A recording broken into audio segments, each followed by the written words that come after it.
The Colorado sun beat down on the dusty plains, baking the earth a reddish brown. A lone figure stood on the porch of a weathered ranch house, his silhouette stark against the horizon. This was Marcus Sullivan, a man carved from the very landscape he inhabited, rugged, resilient, and etched with the deep lines of sorrow. Marcus's ranch, once a bustling hub of activity, now stood as a quiet testament to a life interrupted. The laughter of children, the warmth of a loving wife, all ghosts now, lingering in the empty rooms and echoing in the wind that whistled through the cottonwood trees. He had withdrawn into himself, finding solace only in the rhythmic tasks of ranch life, mending fences, tending to the cattle, and watching the sun rise and set over the vast expanse of his land. His days were a blur of routine, each one indistinguishable from the last. He spoke little, preferring the company of his horses to that of other people. The townsfolk respected his grief, offering a nod of acknowledgment, but understanding his need for solitude. They knew the story of the Sullivan family, the tragedy that had befallen them, and the weight that Marcus carried on his broad shoulders. But beneath the hardened exterior, a flicker of hope still remained, a belief that maybe, just maybe, life could offer something more than just memories of what was lost. He just didn't know what that something might be or how to find it.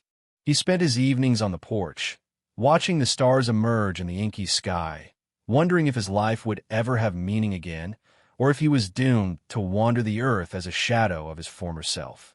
He missed his wife's smile, his children's laughter. The ranch felt too big, too empty. He longed for connection, but didn't know how to bridge the gap between his past and any possible future. Miles away, in a small, dilapidated shack nestled in a forgotten corner of the county, Victoria Hayes lived a life of quiet desperation. She was a wisp of a girl, barely 16, with eyes that held a sadness far beyond her years. Her days were filled with chores, endless and thankless, under the watchful and cruel gaze of her stepfather, Luther Blackwood. Luther was a man of immense size and even greater cruelty. His fists were his law, and Victoria was often on the receiving end of his drunken rages. He saw her not as a person, but as a possession, someone to be used and abused at his whim. Her mother, a kind woman worn down by years of hardship, had passed away several years prior, leaving Victoria completely at Luther's mercy. Evenings brought no respite. Luther's brother, Wade, the local sheriff, often visited. While Wade didn't physically abuse Victoria, he was complicit in her suffering, turning a blind eye to Luther's actions. He was a man who valued power and loyalty above all else, and his loyalty lay with his brother, regardless of the cost. Victoria found solace in small things: the beauty of a wildflower pushing through the cracked earth, the warmth of the sun on her face, the secret stories she read in tattered books she found hidden in the attic. She dreamed of escape, of a life where she could be free from fear and pain. She imagined a place where kindness existed, where she could laugh without holding back, and where she could finally feel safe. One sweltering afternoon, Luther, fueled by whiskey and a foul mood, erupted in anger over a simple chore left undone. He grabbed Victoria roughly, his grip bruising her arm.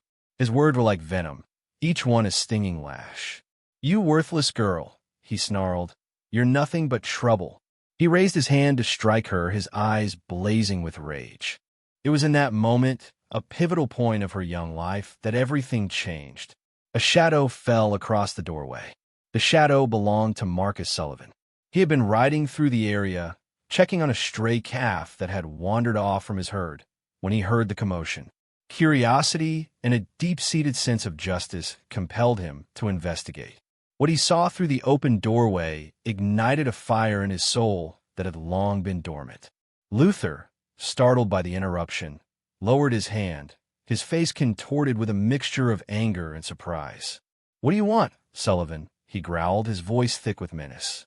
Marcus's eyes, usually filled with a quiet sadness, now blazed with righteous anger. He stepped into the shack, his presence filling the small space. He was a head taller than Luther, his frame solid and imposing. I want you to leave her alone, he said, his voice low and steady, but carrying an undeniable weight of authority. Luther scoffed. This ain't none of your business, rancher. This is family business. I'm making it my business, Marcus replied, his gaze unwavering. He looked at Victoria, her eyes wide with fear and a glimmer of hope. He saw the bruises on her arm, the pain etched on her face, and his resolve hardened. He wouldn't stand by and let this continue. Get out of here, Sullivan, Luther warned, taking a step forward. Before you regret it. Marcus didn't flinch. I'm not leaving without her. He extended his hand towards Victoria. Come on, girl.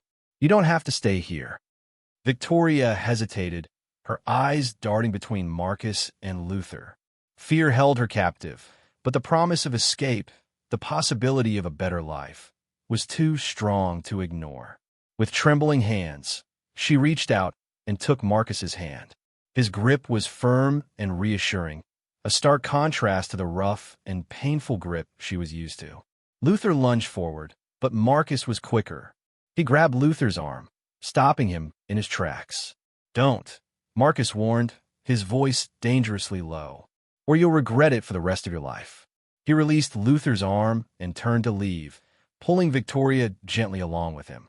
They walked out of the shack and into the bright sunlight, leaving Luther standing in the doorway, seething with rage. As they rode away from the shack, Victoria clung tightly to Marcus, her body trembling. The rhythmic beat of the horses' hooves against the dry earth was the only sound that broke the silence. She didn't dare look back, afraid that Luther would somehow appear and drag her back to her old life. Marcus sensed her fear and slowed the horse to a gentle walk. It's all right, Victoria, he said softly. You're safe now. He won't hurt you anymore. Victoria finally dared to look up at him, her eyes filled with a mixture of gratitude and disbelief. Thank you, she whispered, her voice barely audible. Thank you for saving me. Marcus simply nodded, his gaze fixed on the horizon. He knew that the road ahead wouldn't be easy, but he was determined to protect Victoria and give her the chance she deserved. The journey to the ranch was long and arduous, but with each mile, Victoria felt a sense of liberation she had never experienced before. As they crested the final hill and the ranch came into view, she gasped. It was more beautiful than anything she could have imagined. The sprawling fields, the sturdy buildings, the towering cottonwood trees. It was a haven of peace and tranquility. Marcus helped her dismount, his hand gentle on her arm. Welcome to my home, Victoria, he said, a hint of a smile playing on his lips. It's not much, but it's safe, and it's yours if you want it. Victoria looked around, taking in the scene. The ranch seemed to breathe with a life of its own, a stark contrast to the stifling atmosphere of the shack she had left behind. I don't know what to say, she stammered. You don't have to say anything, Marcus replied. Just come inside and get some rest. You've had a long day. He led her towards the house, his arm protectively around her shoulders. As they walked, Victoria couldn't help but feel a sense of hope blossoming within her. Maybe, just maybe, she had finally found a place where she could belong, a place where she could finally be free. The first few weeks at the ranch were a period of adjustment for both Marcus and Victoria. For Marcus, it meant opening up his heart and home to someone new, a challenge after years of solitude. For Victoria, it meant learning to trust again, to believe that she was worthy of kindness and care. The house, once filled with only the echoes of Marcus's grief, began to fill with the sounds of Victoria's presence. Her quiet footsteps, her gentle humming as she helped with chores, the soft rustle of pages as she read her books in the evenings. She started small, helping with cooking and cleaning, gradually taking on more responsibilities around the ranch. Marcus was surprised by her willingness to work and her eagerness to learn. She had a natural talent for caring for the animals, a gentle touch that calmed even the most skittish horses. He taught her how to ride, how to mend fences, how to read the weather patterns. With each new skill she mastered, her confidence grew, and the light in her eyes shone a little brighter. He also noticed the subtle changes in himself. He found himself smiling more often, laughing at Victoria's jokes, and looking forward to her company in the evenings. The ranch no longer felt so empty, so lonely. It felt like a home again, filled with warmth and purpose. Of course, the past wasn't easily forgotten. Victoria still had nightmares, waking up in a cold sweat, reliving the horrors of her life with Luther. But Marcus was always there to comfort her, to reassure her that she was safe. He would hold her hand, tell her stories of his own past, and slowly, patiently help her to heal. One evening, as they sat on the porch watching the sunset, Victoria turned to Marcus, her eyes filled with gratitude. "I don't know what I would have done without you, Marcus," she said softly. "You saved my life." Marcus smiled, his heart filled with a warmth he hadn't felt in years. "You saved mine too, Victoria," he replied. "You gave me a reason to live again." And in that moment, a bond was formed between them, a bond stronger than blood, a bond of chosen family. Their newfound peace, however, was fragile. Luther, fueled by rage and a sense of entitlement, wasn't about to let Victoria go. He saw her as property, and the idea that she had dared to leave him, to choose another life, was an unbearable insult. He confided in his brother, Sheriff Wade, twisting the story to paint himself as the victim and Marcus as a meddling troublemaker. Wade, always loyal to his brother, and perhaps harboring his own dark desires regarding Victoria, readily agreed to help. As sheriff, he had the power to make things difficult for Marcus, to harass him and his neighbors, to create an atmosphere of fear and intimidation. He began by spreading rumors about Marcus, questioning his motives for taking in Victoria, suggesting that he was nothing more than an old man preying on a young girl. These whispers reached the ears of some of the townsfolk, planting seeds of doubt in their minds. Some began to avoid Marcus, casting wary glances in his direction. Others, however, remained loyal, knowing Marcus's character and dismissing the rumors as nothing more than malicious gossip. Luther, emboldened by his brother's support, began making his presence known around the ranch. He would ride by, shouting threats and insults, trying to provoke Marcus into a confrontation. He even went so far as to sabotage the ranch, cutting fences and scattering the cattle. Victoria lived in constant fear, knowing that Luther was out there, watching, waiting for an opportunity to take her back. She pleaded with Marcus to leave, to run away and start a new life somewhere else, where Luther couldn't find them. But Marcus refused. This was his home, and he wouldn't be driven out by a bully. He vowed to protect Victoria, no matter the cost. He started sleeping with a rifle by his side, and he kept a watchful eye on the surrounding hills, always alert for any sign of danger. The quiet peace they had found was now threatened, and the storm clouds were gathering on the horizon. The escalating tension manifested in several ways. Sheriff Wade, using his authority, began imposing petty fines on Marcus for minor infractions, claiming his fences were not up to code or that his cattle were straying onto public land. He would often stop by the ranch unannounced, claiming to be conducting routine inspections, but his true motive was to intimidate Victoria and remind her of his power. One afternoon, while Marcus was away tending to a sick horse, Luther approached Victoria while she was drawing water from the well. He cornered her, his presence looming over her, his eyes filled with a predatory gleam. "You can't hide from me forever, girl," he sneered. "You belong with me." Victoria stood her ground, her voice trembling but firm. "I don't belong to anyone," she said, "and I'm not afraid of you anymore." Luther chuckled, a chilling sound that sent shivers down her spine. "We'll see about that," he said, reaching out to grab her arm. Just then, Jed, a young ranch hand who had become a friend to Victoria, appeared. He saw what was happening and rushed to her defense, pushing Luther away. "Leave her alone, Blackwood," he shouted. Luther, enraged by Jed's interference, shoved him to the ground. A brief but violent scuffle ensued, ending with Luther knocking Jed unconscious. Victoria, terrified, ran to Jed's side, tending to his injuries. Luther, realizing he had gone too far, mounted his horse and rode off, leaving Victoria shaken and Jed unconscious. When Marcus returned and saw what had happened, His anger reached a boiling point. He knew that things were escalating and that he couldn't afford to wait any longer. He had to take action to protect Victoria and his home. He decided to ride into town and speak to the few remaining friends he had to see if they would be willing to stand with him against Luther and Wade. He knew it was a risky move, but he was running out of options. The time for talk was over. The time for action had come. Marcus rode into town under a sky bruised with the colors of twilight. The streets were mostly deserted, the townsfolk already settling in for the night. He headed straight to the saloon, the only place where he was likely to find anyone willing to talk. Inside, the air was thick with smoke and the murmur of conversation.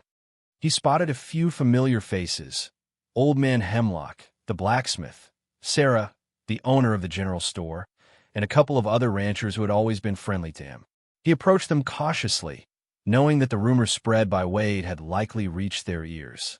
"Evening, Marcus," Hemlock said, his voice gruff but his eyes filled with concern. "Heard you've been having some trouble." Marcus nodded. "Wade and Luther are trying to run me off my land. They're Harrison Victoria, and they ain't going to stop until they get what they want." Sarah spoke up, her voice filled with indignation. "That ain't right, Marcus. Victoria's a good girl. She doesn't deserve to be treated like that." "Wade's been spreading lies about you, Marcus," one of the ranchers added, saying, "You ain't fit to be around Victoria." Marcus sighed. "I know, but I ain't done nothing wrong. I'm just trying to give her a chance at a better life." He explained the situation to them, telling them about Luther's abuse and Wade's complicity. He asked them if they would be willing to stand with him to help him protect Victoria and his home. There was a moment of silence, a palpable tension hanging in the air. Then Hemlock spoke. "Count me in, Marcus. I ain't going to stand by and watch those Blackwoods bully you. They've been getting away with too much for too long." One by one, the others agreed to help. They knew it was a dangerous proposition, that going up against the sheriff could have serious consequences. But they also knew that Marcus was a good man and that he was fighting for what was right. As they made their plans, a sense of determination filled the room. They were a small group, but they were united in their resolve. They would stand with Marcus, and they would defend Victoria's freedom, no matter the cost. The stage was set for a showdown, a final confrontation that would determine the fate of Marcus, Victoria, and the town itself. Back at the ranch, Victoria tended to Jed, who was slowly regaining consciousness. He was bruised and sore, but otherwise unharmed. She felt a surge of guilt, knowing that he had been injured defending her. "I'm so sorry, Jed," she said, her voice filled with remorse. "This is all my fault." Jed shook his head. "It ain't your fault, Victoria. Luther's the one to blame. And Marcus, he'll set things right. You just wait and see." As darkness fell, a sense of foreboding settled over the ranch. Victoria knew that Luther and Wade wouldn't let things rest. They would come for her, and they would stop at nothing to get what they wanted. She helped Jed inside the house, and then went out to the porch, where she sat watching the road, waiting for Marcus to return. Hours passed, and the moon climbed high in the sky, casting long shadows across the landscape. Finally, she saw a rider approaching in the distance. As he drew closer, she recognized Marcus, and a wave of relief washed over her. But she also noticed that he wasn't alone. Behind him rode several other men, their faces grim and determined. Marcus dismounted and approached Victoria, his eyes filled with a mixture of concern and resolve. "They're coming, Victoria," he said. "We need to be ready." He quickly explained the plan to her, outlining the positions that everyone would take and the strategies they would use to defend the ranch. He emphasized that their priority was to protect her, to make sure that she didn't fall into Luther's hands. As the night wore on, the tension mounted. They could hear the distant sound of horses approaching, the unmistakable sign that Luther and Wade were on their way. Marcus and his allies took their positions, their rifles ready, their hearts pounding in their chests. Victoria stood inside the house, peering out the window, her hands clasped together in prayer. The showdown was about to begin. The fate of the ranch, and of Victoria herself, hung in the balance. The moon cast an eerie glow as Wade, followed by Luther and a small posse of men, rode onto the Sullivan Ranch. Dust swirled around their horses' hooves, and the air crackled with anticipation. Wade, his face grim, raised his voice. "Sullivan, come out here. We know you're harboring a runaway." Marcus stepped out onto the porch, his rifle held firmly in his hands. Hemlock and the other men took their positions behind the barn around the house, their weapons trained on the approaching group. "She's not a runaway, Wade," Marcus called back. "She's here because she was being abused." Luther, his face contorted with rage, spurred his horse forward. "That's a lie.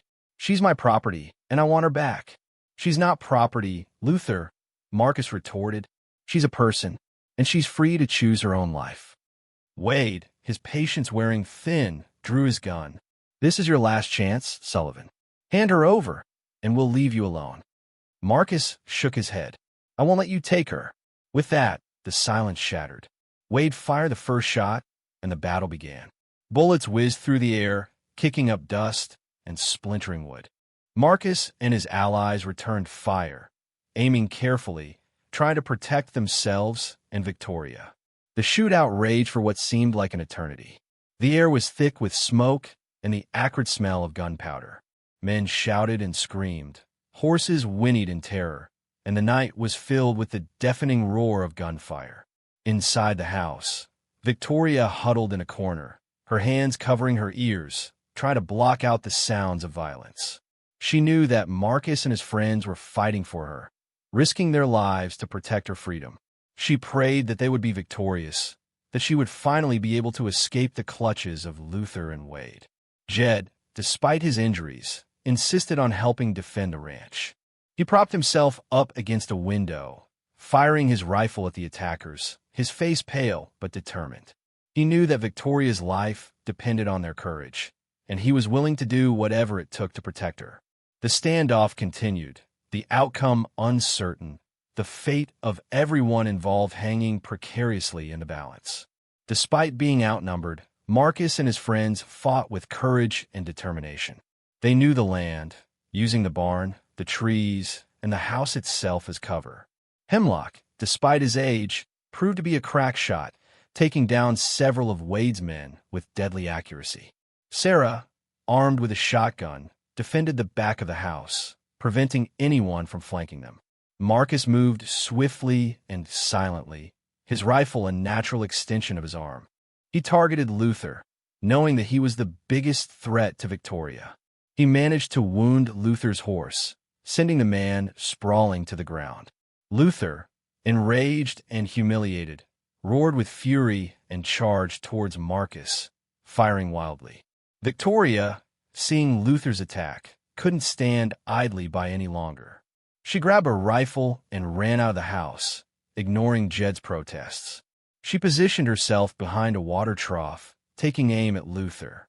Just as Luther was about to reach Marcus, Victoria fired.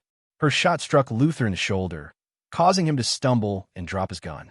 He clutched his wound, howling in pain and frustration. Wade, seeing his brother fall, turned his attention to Victoria. He raised his gun, intending to silence her, but before he could fire, Jed, fueled by adrenaline and a fierce protectiveness of Victoria, lunged at him from the window. He tackled Wade to the ground, knocking the gun from his hand. A fierce struggle ensued between Jed and Wade. Jed, weakened by his earlier injuries, was no match for the sheriff's strength. Wade managed to overpower him, pinning him to the ground. He raised his fist, ready to deliver a knockout blow. But before he could strike, Marcus appeared, his face grim. He pointed his rifle at Wade's head. "Let him go, Wade," he said, his voice cold and unwavering. Wade hesitated, his eyes filled with hatred. He knew that Marcus wouldn't hesitate to pull the trigger. Slowly, reluctantly, he released Jed. The tide had turned.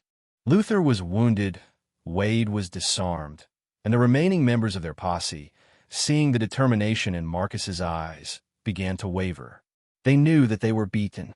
Seeing that the fight was over, the remaining members of Wade's posse quietly dispersed, melting back into the darkness. They had no stomach for a fight against justice, and they knew that Wade and Luther had finally gone too far. Marcus, Hemlock, and the other men rounded up Luther and Wade, disarming them and tending to their wounds. They were held in the ranch house until the authorities could arrive. The next morning, a new sheriff arrived from the next county over, summoned by Hemlock and the other townsfolk who had grown tired of Wade's corruption.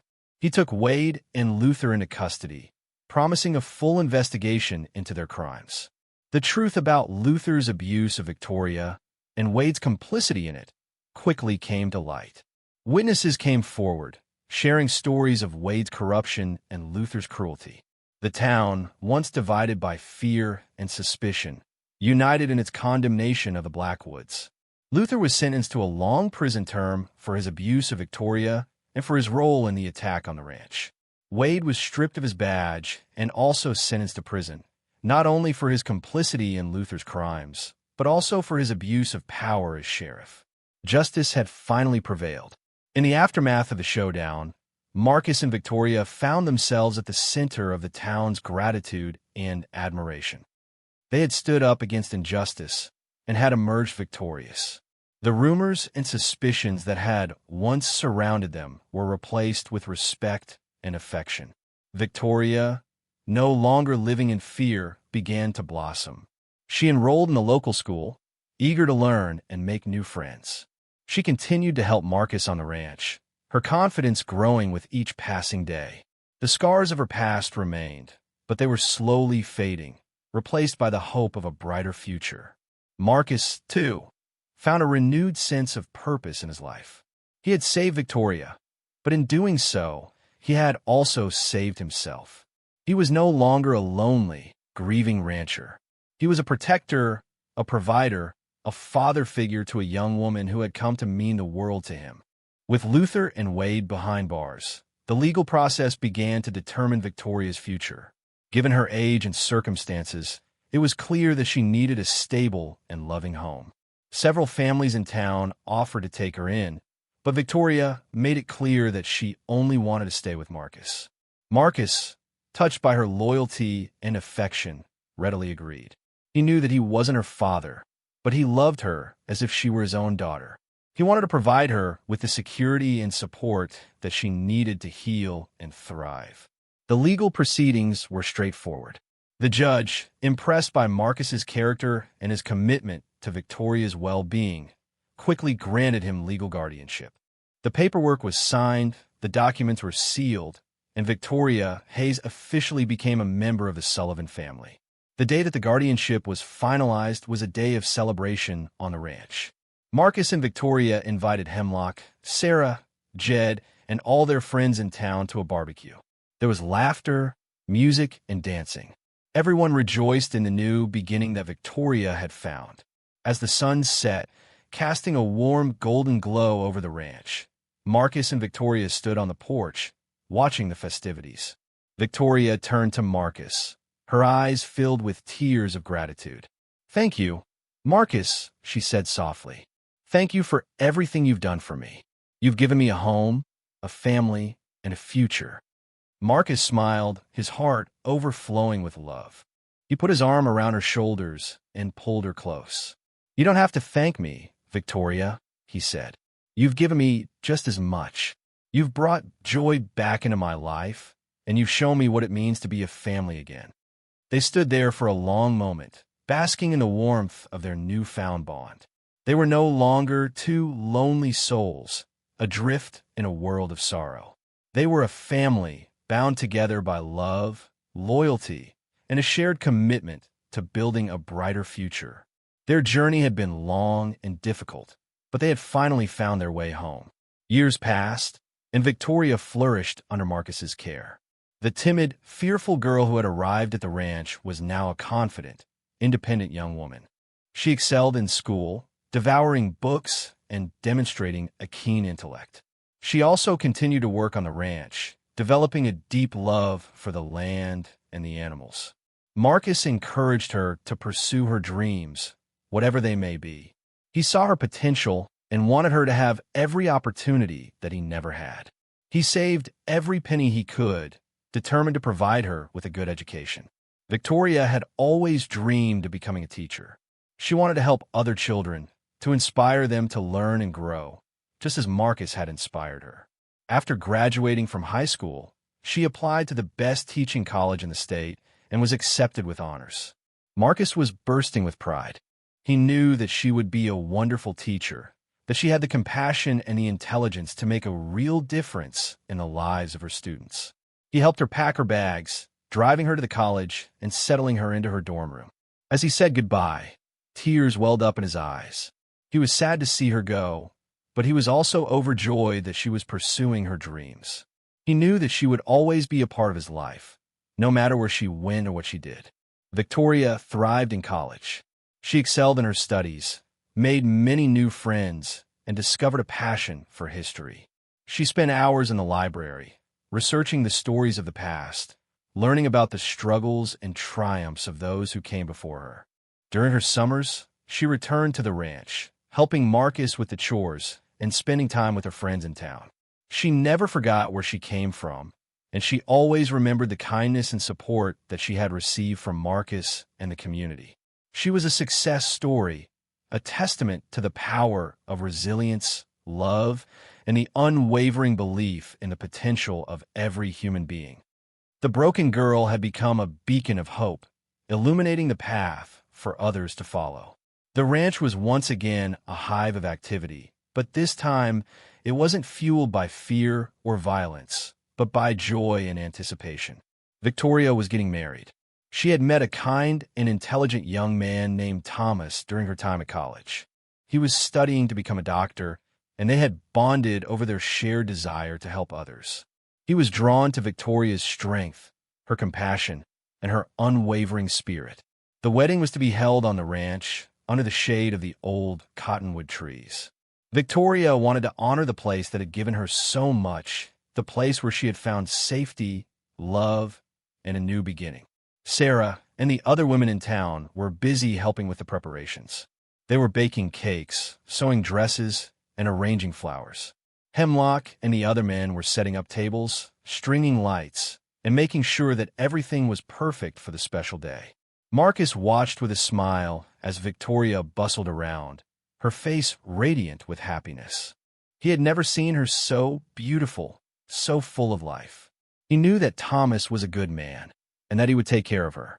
He felt a pang of sadness, knowing that she would soon be leaving the ranch to start a new life with Thomas. But he also knew that she would always be his little girl, that their bond would never be broken. The day before the wedding, Victoria found Marcus sitting on the porch, watching the sunset. She sat down beside him, taking his hand in hers. "Are you all right, Marcus?" she asked, her voice filled with concern. Marcus smiled. "I'm fine, Victoria," he said. "I'm just feeling a little sentimental. It seems like just yesterday that you arrived at the ranch, a scared and lonely little girl. And now, you're getting married, starting a new chapter in your life." Victoria squeezed his hand. "And it's all thanks to you, Marcus," she said. "You saved my life, and you gave me everything I have. I'll never forget that." Marcus smiled, his heart overflowing with love. "You don't have to thank me, Victoria," he said. "I'm just glad that you're happy, and I know that you and Thomas will have a wonderful life together." He paused, then added, "Just promise me one thing." "What's that?" Victoria asked. "Promise me that you'll always remember where you came from," Marcus said. "Promise me that you'll always remember the ranch and the people who love you." Victoria smiled, tears. "Promise me that you'll always remember the ranch and the people who love you." Victoria smiled, tears welling up in her eyes. "I promise, Marcus," she said. "I'll never forget." The next day, the sun shone brightly on the ranch as Victoria walked down the aisle, her hand clasped tightly in Marcus's. She wore a simple white dress, adorned with wildflowers that Sarah had picked from the fields. Her eyes sparkled with happiness, and her smile could light up the world. As she reached the altar, she saw Thomas waiting for her, his face beaming with love. She knew that she was making the right decision, that she was marrying the man of her dreams. During the ceremony, as she exchanged vows with Thomas, Victoria couldn't help but reflect on her journey. She thought about the dark days of her past, the fear and the pain that had consumed her. She thought about the moment when Marcus had rescued her, offering her a chance at a new life. And she thought about all the people who had helped her along the way, who had shown her kindness, compassion, and unwavering support. She realized that she was incredibly lucky. She had found a chosen family, a group of people who loved her unconditionally, who had helped her to heal and grow. She had overcome adversity, and she had emerged stronger and more resilient than ever before. As she looked out at the faces of her loved ones, she felt a deep sense of gratitude. She knew that she would never be alone, that she would always have a place to call home. She was a testament to the power of love, the strength of the human spirit, and the unwavering belief in the possibility of a brighter future. The wedding was a celebration of love, hope, and new beginnings. It was a reminder that even in the darkest of times, there is always light to be found. It was a testament to the power of the human heart to heal, to grow, and to